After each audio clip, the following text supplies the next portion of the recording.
अस्सलाम वालेकुम बच्चों। तो कैसे हैं आप सब? उम्मीद है सब खैर वाफियत से होंगे और अल्हम्दुलिल्लाह मैं भी फिट फाट हूँ।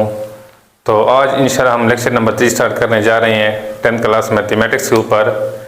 इससे फर्स्ट लेक्चर के अंदर मैंने आपके साथ कुछ बेसिक कंसेप्ट भी डिस्कस किया था और एक्सरसाइज के क्वेश्चन भी हमने सॉल्व किए थे।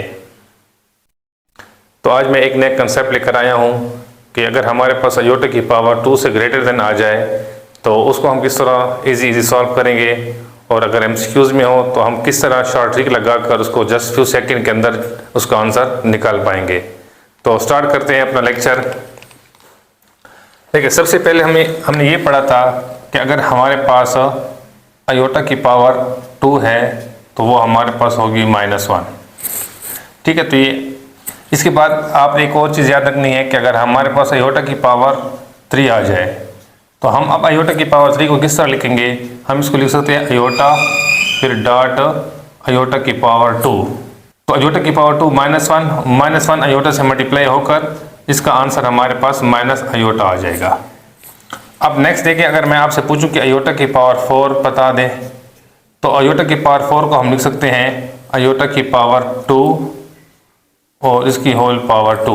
अब देखिए, आयोटा स्क्वायर -1 का स्क्वायर हमारे पास +1 हो जाएगा। इस तरह अगर मैं अब आयोटा की पावर 5 निकालूं तो आयोटा की पावर 5 सेम ऊपर वाले स्टेप की तरह यहाँ पर आयोटा और यहाँ पर आ जाएगा आयोटा की पावर 4। अब आयोटा की पावर 4 हमारे पास 1 के इक्वल है तो यहाँ पर 1 और आयोटा 1 जरा हमारे पास आंसर आ जाएगा आयोटा। तो इसके बाद अगर मैं यहाँ पर आयोटा की पावर 6 लिखता हूँ तो आयोटा की पावर 6 को हम लिख सकते हैं आयोटा की पावर 2 और होल पावर 3।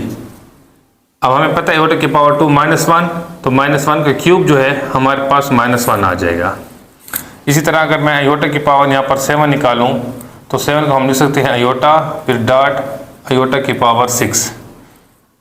अब आयोटा की पावर 6 -1 की इक्वल अभी हमने निकाली है तो यहाँ पर -1 फिर आयोटा 1 आयोटा साथ माइनस, तो इसका आंसर माइनस आयोटा आ जाएगा। अब ये हमें पता किस तरह चलेगा कि हमने कब ब्रेक करनी है, कब पावर बनेगी। तो याद रखना है कि जब भी हमारे पास ऑड पावर आएगी हम उसको ब्रेक करेंगे। ठीक है, उसको पावर को स्प्लिट करके ऐसे नंबर बनाएंगे जो 2 से डिविजिबल हो। जैसे कि यहाँ पर देखें तो ये हमारे पास 3 था तो मैंने उसको 2 से डिविजिबल बनाने के लिए आयोटा 1 अलग और 2 अलग कर दिया था। 5 को हमने आयोटा और आयोटा की पावर 4 किया था क्योंकि 4 जो है वो 2 से डिविजिबल हो सकता है। इस तरह 7 जो है वो आयोटा और आयोटा की पावर 6 का था क्योंकि 6 भी जो है हमारे पास 2 से डिविजिबल हो सकता है। अब इसके बाद नेक्स्ट जो है हमारे पास, अगर मैं इसी को इस तरह कंटिन्यूसली लेकर चलूँ दोनों साइडों पर, तो यहाँ पर एक देखें तो ये आपके पास इवन नंबर बन रहे हैं 2, 4, 6 और ये आपके पास ऑड नंबर बन रहे हैं। तो इसका मतलब है कि अगर हमारे पास, ये मैं यहाँ लिख देता हूँ, ये हमारे पास इवन बन रहे हैं, इवन पावर है और ये हमारे पास ऑड पावर है। अब देखें, अगर किसी भी, यहाँ पर मैं इसको जनरल फॉर्म आपको बना के देता हूँ ताकि आपके पास ट्रिक जो हो इजीली आप अप्लाई कर सकें। अगर हमारे पास आयोटा की पावर, यहाँ पर मैं लिखता हूँ 2n, ये 2n जो है ये आपका इवन नंबर को शो करता है। तो इसका मतलब है अगर हमारे पास आयोटा की पावर 2n है मतलब इवन है तो उसका आंसर हमेशा +-1 आएगा। ठीक है, देखो -1 +1 -1, तो इसके बाद जो 8 बनेगी उसका आंसर +1 आएगा। तो इसका मतलब है कि इवन पावर जो भी होगी उसका आंसर या तो प्लस का 1 आएगा या तो माइनस का 1 आएगा। इसी तरह जो हमारे पास ऑड पावर बनेगी, अगर मैं यहाँ पर लिखता हूँ कि आयोटा की पावर, हम ऑड के लिए क्या लिखेंगे? ऑड के लिए हम यूज़ करते हैं 2n-1। ऑड पावर होगी तो हम 2n-1 लिखेंगे और इवन पावर होगी तो हम उसको 2n लिखेंगे। तो ऑड पावर के लिए जो भी हमारा आंसर आएगा वो हमेशा हमारे पास +- आयोटा आएगा। अब यहाँ पर एक शॉर्ट ट्रिक और मैं आपको बताने जा रहा हूँ कि अगर हमारे पास sum of 4 consecutive power of iota आ जाए, ठीक है, sum of 4 consecutive power of iota, तो इज ऑलवेज 0। ठीक है, तो उसका आंसर हमेशा हमारे पास 0 होगा। अब देखिए किस तरह 0 होगा, यहाँ पर देखिए तो आयोटा की पावर 2 माइनस 1 ये एक पावर, आयोटा की पावर 3 माइनस आयोटा, और यहाँ से आयोटा की पावर 4 जो है वो +1, आयोटा की पावर 5 आयोटा आ गया। तो हम अगर इसको छोड़ के ऊपर वाले 4 पावर को आपस में प्लस करें तो ये -1 +1 cancel, minus iota plus iota cancel, तो ये पहले 4 कंसेक्टिव पावर का जो सम है वो 0 हो गया इस ट्रिक के मुताबिक। नेक्स्ट 4 को चेक करें, ऊपर वाले पावर को छोड़ें, +1 -1 कैंसल, आयोटा माइनस आयोटा ये भी कैंसल, तो इसके भी आंसर हमारा 0 आ गया। तो किसी भी 4 कंसेक्टिव पावरों का जो सम होगा वो हमेशा हमारे पास 0 आएगा। ठीक है, अब यहाँ पर एक एग्जांपल मैं लिख के देता हूँ। जैसे सपोज करते हैं अगर हमारे पास आयोटा की पावर 256 है, फिर प्लस आयोटा की पावर 257 प्लस आयोटा की पावर 258 और फिर प्लस आयोटा की पावर 259 है। ठीक है, तो अब इस तरह अगर क्वेश्चन आ जाए, एमसीक्यूज में आ जाए, तो आप चेक करेंगे पावर को। अगर पावर हमारे पास सीक्वेंस में है, कंसेक्टिव है, मतलब 56, 57, 58, 59 देखिए कंसेक्टिव है, तो आपने आंखें बंद करके 4 इसका आंसर आपने 0 बता देना है कि इसका आंसर हमारे पास 0 आएगा। तो आई होप आपको ये ट्रिक अच्छी लगी होगी और उम्मीद है ये सारा कंसेप्ट आपको समझ भी आ गया होगा। अब एक और चीज़ मैं आपको यहाँ पर बताने जा रहा हूँ कि सम टाइम कंसेक्टिव पावर के साथ कुछ और पावर भी दी हुई होती है। ठीक है, जैसे कि मैं यहाँ पर लिखता हूँ आयोटा की पावर 105 फिर प्लस आयोटा की पावर